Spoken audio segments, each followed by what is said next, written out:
Paz do Senhor, meus irmãos, Deus seja com cada um de vocês. Obrigado, missionário evangelista Edson, pela camiseta. Quero trazer algumas informações aqui em relação às igrejas. Muitos dos pastores têm me perguntado, falaram, pastor Remulo, como é que fica a situação das igrejas? Ouvi dizer que vai ter uma fiscalização. De fato, eu concordo com a fiscalização, ela tem que haver, e na forma da lei essa fiscalização já existe, mas alguns estados, alguns municípios, esta fiscalização ela não acontece.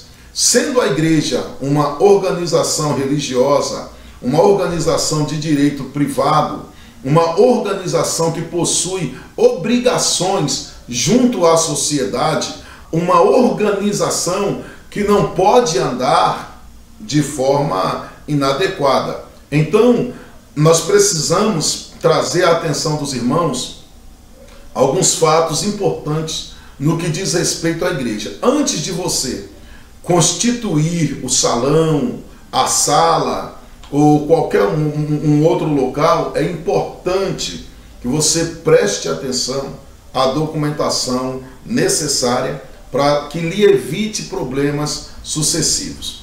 É importante também lembrar aos irmãos o seguinte, que só depois do novo Código Civil de 2002, nós, evangélicos, nós tivemos o direito a termos uma organização religiosa.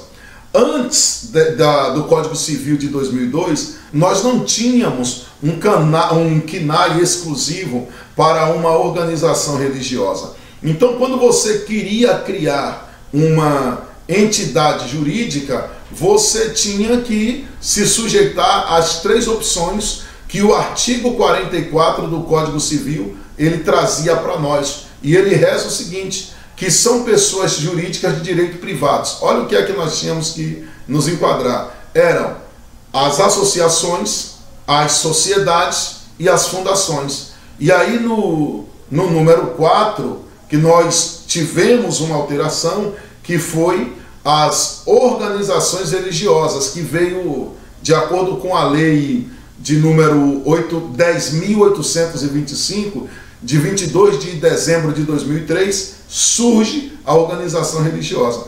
Antes disso, as igrejas eram todas abertas como associação. Então, o que é que acontece? A lei ela veio nos favorecendo de forma que ela dizia o quê? São livres a criação, a organização, a estruturação e o funcionamento das organizações religiosas, sendo vedado ao poder público negar-lhe reconhecimento ou registro dos atos constitutivos e necessários ao seu funcionamento. Então, a lei de 22 de dezembro de 2003, que é a lei 10.825, ela nos trouxe às igrejas para que ela pudesse obter a sua natureza jurídica e se tornar uma pessoa jurídica de direito privado como uma organização religiosa. O objetivo da informação que eu estou prestando aqui é esclarecer para os irmãos alguns fatos, porque muitas pessoas dizem, não, Deus mandou, eu vou fazer e pronto, amém, não tenho nada contra, não é isso aqui que está em questão. O problema é que muitas das vezes, pela falta de informação, por falta de assessoria, por não ter uma pessoa responsável para que possa fazer o acompanhamento, tudo isso acaba gerando alguns problemas para a entidade que é fundada. Então, em primeiro lugar, inclusive nós estávamos numa palestra para pastores, estávamos falando justamente sobre isso. Então, primeira coisa, antes de começar, você precisa ter o nome da igreja, certo? É preciso ter o nome da igreja, e esse nome da igreja, ele se divide em duas formas. Nós temos o nome jurídico e nós temos o nome fantasia, mas vamos com calma para você poder entender. O nome fantasia geralmente é o nome que as pessoas escrevem nas placas, nas suas propagandas, nos seus banners, se torna o nome principal da entidade e pela qual ela se torna conhecida. Para que você não venha a ter problema no futuro, qual é o meu conselho? Nós por exemplo, eu que pertenço à Assembleia de Deus da Missão, nós não temos preocupação em registrar o nome no Instituto Nacional da Propriedade Industrial, porque o nome Assembleia de Deus Missão já está registrado e pertence à Convenção Geral das Assembleias de Deus. Agora você que pertence a uma outra denominação, ou está fundando uma denominação, já que nós estamos falando em uma nova denominação, que não tem vínculo convencional ou assim por diante, para você não ter problema, registre o nome da sua igreja no Instituto Nacional da Propriedade Industrial, o nome Fantasia. Depois nós temos a razão social. O que é a razão social? A razão social é o nome técnico. Como assim? É o nome jurídico da igreja. Por exemplo, o irmão tem Igreja Evangélica Assembleia de Deus, Ministério do Belém, em Tangará da Serra. Mas lá na frente você passa, está só lá o quê? Assembleia de Deus. Nome Fantasia, Assembleia de Deus. Razão social, Assembleia de Deus em Tangará da Serra, Assembleia de Deus em Belém do Pará, Assembleia de Deus em São Paulo e assim por diante. Então, quando você for registrar, for fazer o pedido do CNPJ, que nós vamos falar logo mais à frente, é importante que estas situações estejam claras no seu estatuto, tá? E aí no CNPJ você tem a opção de usar o nome Fantasia e a razão social. Volto a dizer, registre o nome Fantasia para que você não tenha problema. E o slogan, onde entra nisso? Bom, o slogan é aquela frase, por exemplo, o nosso slogan é missões até os confins da terra. O slogan é bom, é bacana, é interessante, a igreja se torna conhecida por isso, mas não é obrigado, tá? Ninguém precisa obrigar, não precisa colocar lá no estatuto a Igreja das Águias ou o Templo dos Anjos, aí fica ao seu critério. Mas o nome ele tem que ser um nome claro, que não traga confusão e que esteja devidamente amparado na forma da lei, que não seja igual a de outra igreja na cidade que você vai abrir, para você não ser barrado no cartório. Depois disso, nós precisamos de ter um endereço definitivo. Ou você tem um endereço definitivo, ou você tem um endereço provisório, para que os trabalhos possam ser iniciados. Quando você definir o local em que essa igreja vai funcionar, é importante que você tenha conhecimento de quais são as condições deste imóvel, certo? Cada município, cada cidade, ele tem a sua legislação própria. Então você precisa verificar para você não ter aborrecimentos. Verificar se você está na zona rural, se está na zona urbana, se está na área comercial, se está em um bairro comercial. Se for em um bairro comercial, você vai precisar da anuência de alguns vizinhos para não ter possíveis problemas. Ok? É interessante que você converse com o vizinho, coloque o blindex para evitar que o barulho ultrapasse, principalmente nós que somos pentecostais, e que tome todo cuidado para que não venha trazer problema. Bom, quando você fizer análise sobre a condição do imóvel, a localização em que ele está, você precisa verificar se aquele bairro, aquela rua, aquele logradouro, se ali é permitido. Antes de você comprar ou alugar o local, é importante você fazer essa verificação. Então, queridos, você verificou a situação do imóvel, pode funcionar a igreja naquele local, a área de zoneamento permite o funcionamento de igrejas, você já analisou, está com tudo certo. Qual é o próximo passo? O que é que você deve fazer? Bom, você precisa entender o seguinte, que as condições deste imóvel, ela tem que ser condições favoráveis em que seja permitido obter o alvará de funcionamento, tá? E se for um imóvel alugado, o que é que você precisa fazer? Você precisa conversar direitinho, né, adequadamente, para que o contrato de locação seja um contrato bem ajustado, para que no meio da locação o proprietário não comece a mudar as regras e você ficar se aborrecendo, porque aí fica complicado, porque você já estabeleceu, já acertou tudo e vai ficar mudando, vai acabar tendo aborrecimento, e ninguém quer ter aborrecimento no início. Depois disso, nem no início, nem no meio, nem no fim, né, que ninguém gosta de aborrecimento, você precisa ter uma diretoria administrativa.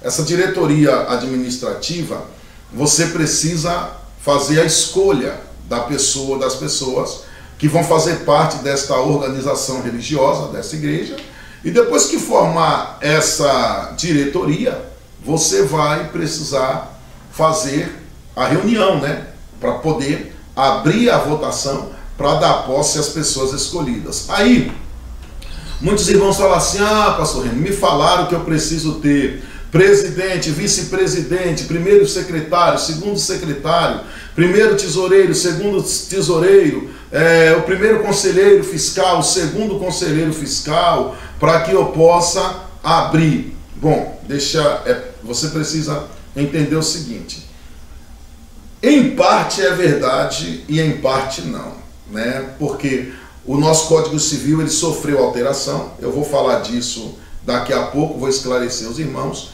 Agora, você esclareça o seguinte, que a organização, que a diretoria administrativa dessa igreja, ela precisa ser pessoas bem ajustadas, que falem a mesma língua. São pessoas que não podem estar em curso em crimes que possam, que proíbam de se exercer atividade, né? Você vai precisar da qualificação dessa diretoria completa.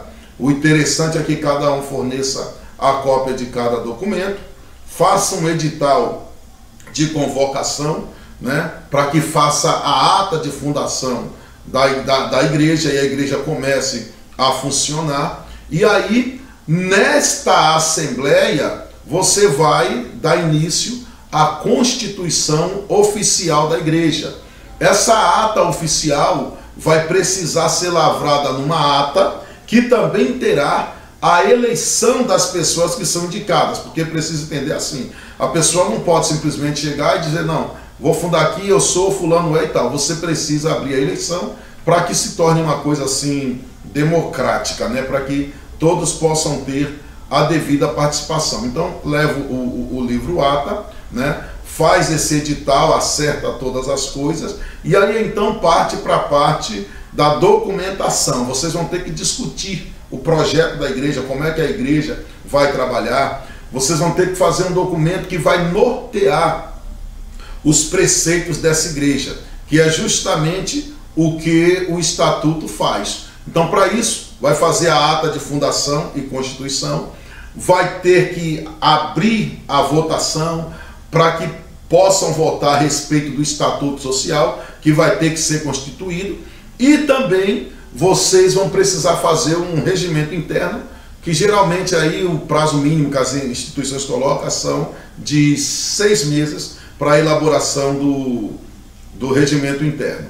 A diretoria constituída, o estatuto já aprovado, aí nós vamos partir para uma outra fase, que é o registro no cartório de imóveis, no registro de títulos e documentos, tá? Em algumas cidades é registro de pessoas jurídicas. Mas esse estatuto, eu quero lembrar para os irmãos que o artigo 1º, no seu inciso 2º, da Lei 8.906 de 1994, que é o Estatuto da Advocacia, ele reza que todos os atos constitutivos das pessoas jurídicas, os contratos que forem das pessoas jurídicas, dessas entidades filantrópicas, eles precisam ser assinados por um advogado. Então, seu estatuto, ele precisa ser vistado por um advogado inscrito na OAB, para que você possa dar continuação ao seu projeto da igreja, certo? Aí, nesta Assembleia Geral de Constituição, com os documentos já feitos, aí vocês vão fazer o registro da igreja, e depois que o advogado assinar tudo, leva para o cartório, conforme eu já havia falado para os irmãos. Depois que sair do cartório, aí a gente vai entrar em outra área, que é a área do alvará de funcionamento. Hoje nós temos a pesquisa de viabilidade fiscal, que é uma pesquisa que é feita antes de dar andamento ao pedido. Agora, eu havia dito aos irmãos o seguinte, eu falei que tem pessoas que colocam 6, 8 pessoas na sua diretoria, e hoje isso não é mais obrigatório. Algumas pessoas, talvez porque não têm conhecimento ou porque não é a área de atuação, acaba não tomando conhecimento.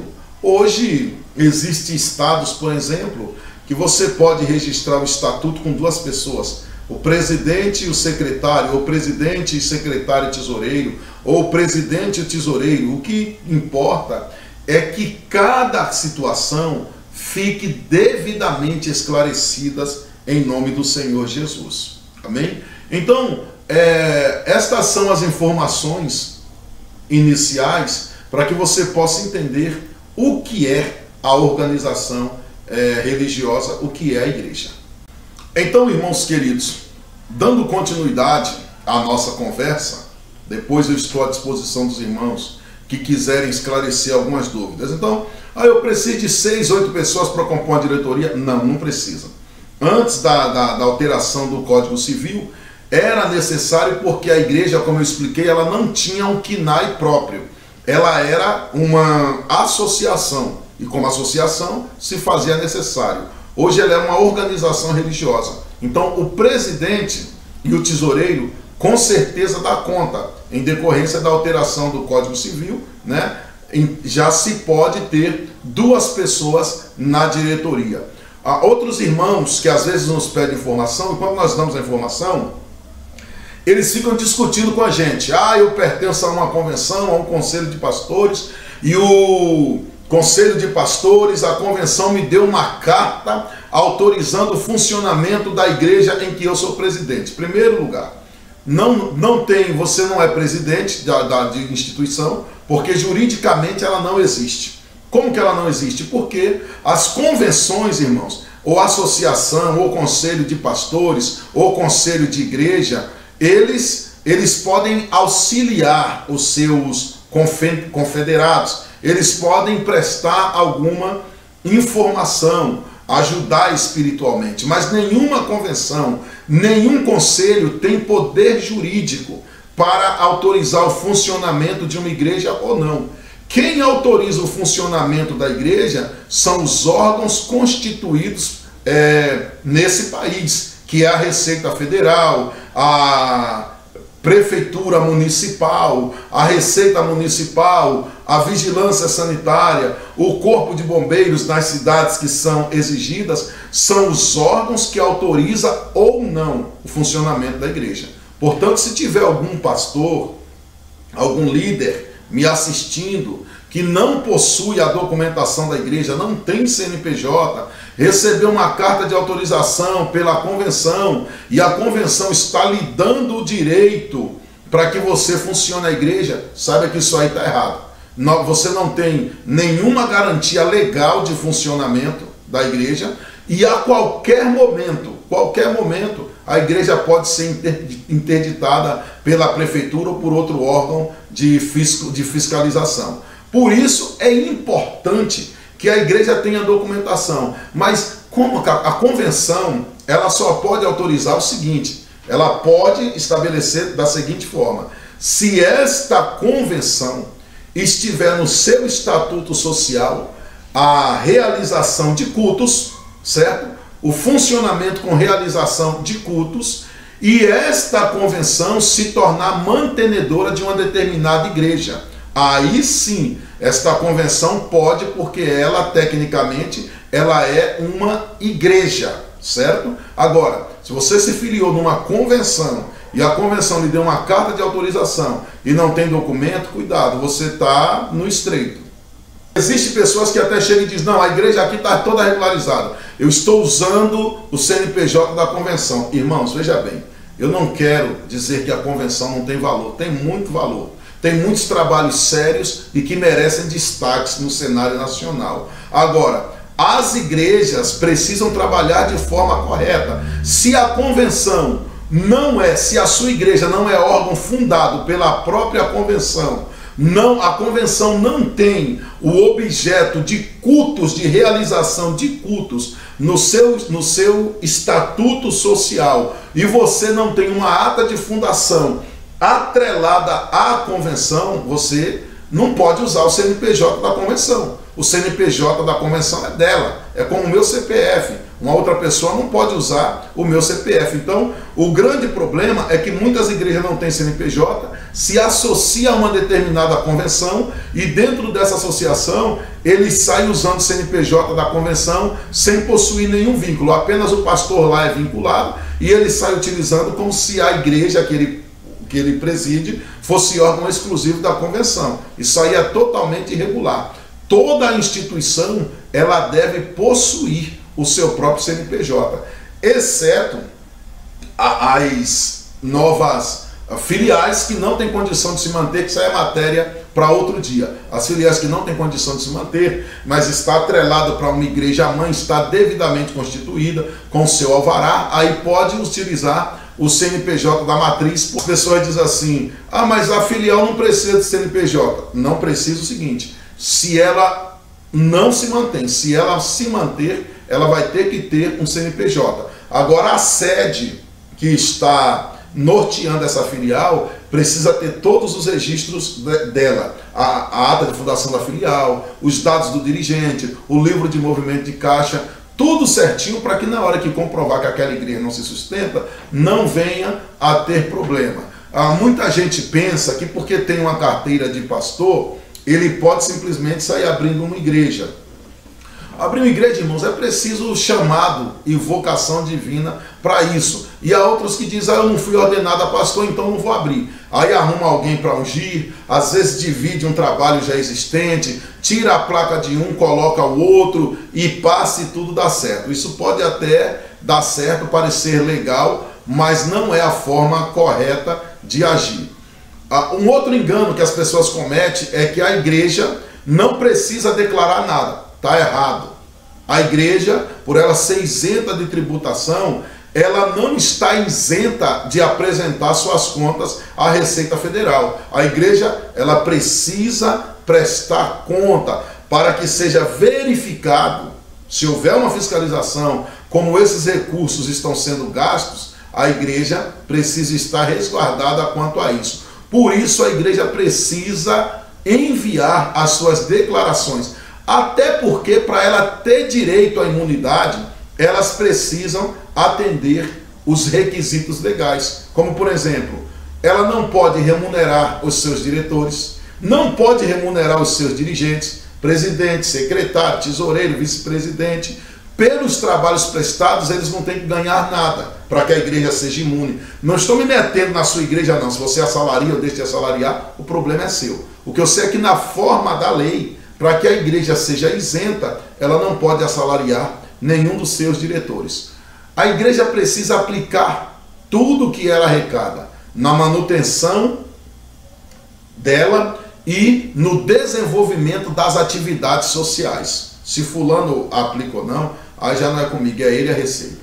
A igreja precisa ter uma escrituração completa de tudo aquilo que entra e que sai nos seus livros. Ela precisa tratar com seriedade para que não venha a ter problema. Ela precisa conservar esses documentos durante 5 anos a partir da data de emissão. Não é assim como se planta batata doce, enterra lá e deixa o pau quebrar. A coisa tem que ser séria. A igreja tem que apresentar a sua declaração de rendimento de acordo com aquilo que foi apurado. Ela tem que apresentar à Receita Federal, ela tem que prestar conta daquilo que ela está fazendo, ela tem que pagar encargos, se necessário for, por algum bem ou benefício que ela receba. Ela precisa trazer as coisas de forma clara e cumprir todas as suas obrigações de forma séria. A igreja tem que saber destinar de forma correta o patrimônio que ela tem, entendeu? Se ela vai doar para outra igreja, se ela vai manter ali os bens da igreja, não é do dirigente, não é do presidente, é da igreja, para que depois não venham a ter problema. A igreja está ali funcionando, o negócio está comendo solto, de quem é? Ah, não, é meu, eu comprei esse salão aqui, eu fiz e tal, e a igreja é minha. Não é assim não, a coisa tem que funcionar certo. E o outro problema, às vezes a pessoa pega e diz, não, quando eu preciso eu vou no meu contador. Irmão, se a igreja precisa manter as coisas certas. Por quê? Porque às vezes o contador declara a igreja como inativa, o camarada vai lá uma vez por ano, o contador declara a igreja como inativa, e aí? Declarou como inativa, se chegar um fiscal lá e o culto estiver acontecendo, olha, o presidente dessa igreja, ele vai ter um problema muito sério para que possa resolver. Então a igreja, nós precisamos ficar atentos, agir como sal da terra, como luz do mundo, para não acabar trazendo complicação para a nossa vida. Então, queridos, o que acontece? A igreja ela é isenta? É isenta. A igreja ela é imune? É imune.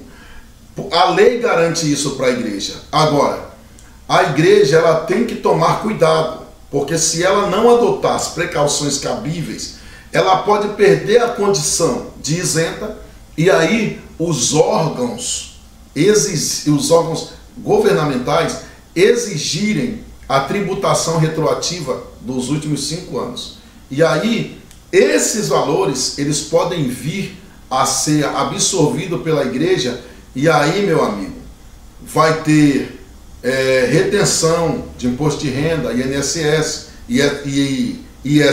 ISS e todos os encargos que se aplicam. Então, assim, se houver uma denúncia, por exemplo, ou uma fiscalização da Receita Federal, ou da Prefeitura, ou do Ministério do Trabalho, ou outros órgãos, a diretoria da igreja ela é chamada para prestar os devidos esclarecimentos, né?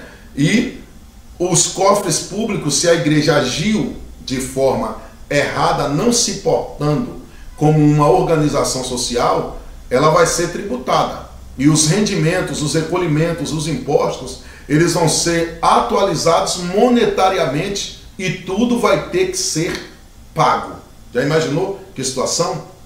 Então, o que acontece? A igreja, ela coloca um contador para que esse contador preste os devidos esclarecimentos de forma transparente, certo? Sem nenhum aborrecimento, para que as coisas deem certo. Foi um pregador, você vai dar uma oferta ao pregador? Beleza, pega um recibo, coloca nome, CPF, ok? A data, o local e lança lá no caixa da tesouraria para que depois aquilo ali entre no caixa da igreja. Se você vai fazer uma festividade, tirou uma oferta para presentear alguém que está fazendo aniversário ou qualquer outra coisa nesse sentido, lança no livro, registra, assinatura do tesoureiro, conselho fiscal, para que não tenha aborrecimento. Vai pagar o aluguel, pega o recibo, água, luz, telefone, guarda tudo de forma clara, ok? Vai comprar alguma coisa, nota fiscal, não peça recibo, nota fiscal, certo?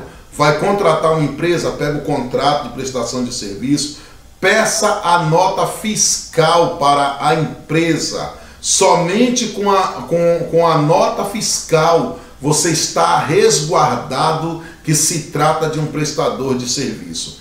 Todos os comprovantes que saem do caixa da igreja, só com documentos válidos, não é recibinho em papel de pão, não é recibo de feito à mão, sem as devidas informações, cupom, nada. Peça a nota fiscal, certo? Com o valor correto. Por quê? Porque muitas situações pode levar a igreja a responder um processo judicial porque não cuidou de pequenas coisas. E para que isso possa ser evitado, é importante que se leve as coisas a sério dentro da igreja. O estatuto, quando você for fazer para fazer sua igreja, que esse estatuto ele esteja claro, transparente, de acordo com o Código Civil, de acordo com as legislações, que ele não venha ferir o direito de ninguém. A questão das disciplinas tem que estar muito clara. Se for onerar bens, tem que estar clara. Se for ter movimentação bancária, tem que estar sério, tem que estar de forma clara. As realizações do casamento, não deixe ponto obscuro, porque isso pode lhe trazer consequência e numa ação judicial você pode ter problema com a justiça. Principalmente uma coisa que dá muito falatório é a questão do batismo, quando se trata de menores. Então, por exemplo, tem que ficar claro a condição do menor na denominação que você está fundando, os menores de 18 anos, como é que vai ser tratados essas coisas, se houver pessoas interditadas que tiver um curador legal, como é que a igreja vai lidar com essa situação? Entendeu? Se vai batizar, qual é a idade, quem é que vai autorizar? Ele tem que ter a representação oficial dos responsáveis para participar, porque muitos líderes, às vezes os pais não concordam que o filho vá na igreja, e aí, às vezes o líder, não, você tem que ir, você tem que obedecer a Deus e aos homens e tal, então precisa ser analisado com cautela, na profissão de fé. Se os pais não vierem à igreja, vá até eles, faça a coisa de forma transparente, esclareça os costumes da igreja, a conduta da igreja, as regras da membresia devem estar clara, com toda certeza, no regimento interno, a questão doutrinária, tudo deve ser disponibilizado na igreja de forma clara. Inclusive, nós temos um exemplar do nosso regimento interno nas nossas igrejas para consulta. Outra coisa que é interessante também frisar aqui para os irmãos, a questão dos dízimos e ofertas. Tem que ter muito cuidado para que esse dinheiro ele seja dado à finalidade de praxe. Isso tem trazido problema, por quê? Porque muitas igrejas têm utilizado de forma equivocada. E como tem sido esses equívocos que têm acontecido? Porque as pessoas as utilizam de forma indevida. Ao invés de usar em prol da igreja, usa em benefício de si mesmo. E isso é totalmente ilegal. Então, é preciso, você que está abrindo um trabalho, tomar cuidado com a realização dos mutirões, das pessoas que estão trabalhando, certo? É preciso tomar cuidado sobre os furtos de veículos que estiverem estacionados no estacionamento da igreja, na realização dos cultos, tá? Cuidado com os casamentos, com as atividades, com tudo que vai fazer, as cantinas, os alimentos que estão sendo servidos ali, eles são sujeitos à fiscalização sanitária. Se alguém passar mal por comer um lanche que foi servido na igreja, a igreja está enrolada. Se fizer um bazar com roupas com defeito e a pessoa se sentir lesada, cabe a aplicação do Código de Defesa do Consumidor. Olha, é muita coisa que se precisa tomar cuidado. A realização de caravanas de passeio, se houver acidente, se houver uma briga, certo? A igreja pode ser responsabilizada. Quando for contratar um sítio, alguma coisa, tem que ser de forma clara para que a igreja não tenha problema. Também um outro fator interessante são aqueles obreiros que saem da igreja e levam a igreja à justiça, dizendo que eram funcionários da igreja. Então, temos que atentar, porque a igreja é uma entidade sem fins lucrativos. E como por ela ser entidade sem fins lucrativos, ela não pode assalariar a sua diretoria, porque isso é contra a lei. Então, assim, as igrejas são isentas? São, mas ela precisa de um contador, para que esse contador possa manter toda a documentação em ordem. Então, assim, hoje, a maioria das igrejas não tem nem o documento básico, não tem nem o CNPJ, quanto mais alvará, tá? Grande maioria não tem. Então, tome cuidado para não entrar, como diz os antigos, para não pegar a prova com a mão. A igreja, se está aberta, ela precisa ter o contador, ela precisa entregar a sua ECF, ECD, EFD, tá? A declaração de imposto de renda da pessoa física, precisa da RAIS, precisa do CEFIP, do CAGED, se tiver alguém lá que seja funcionários. Se os irmãos trabalharem de forma clara, com certeza não terão aborrecimentos. Aí talvez eu me depare com alguém que diga assim, puxa, a igreja aqui já está aberta e eu não tenho nada, o que é que eu devo fazer? Arrume o mais depressa possível. Isso pode acabar trazendo problemas e esse problema pode custar caro. Então, arrume enquanto tem tempo. Arrume enquanto você pode, entendeu? Corra, resolva essa situação, visite mais o contador, preste mais informações e esclarecimentos para que você não tenha problema.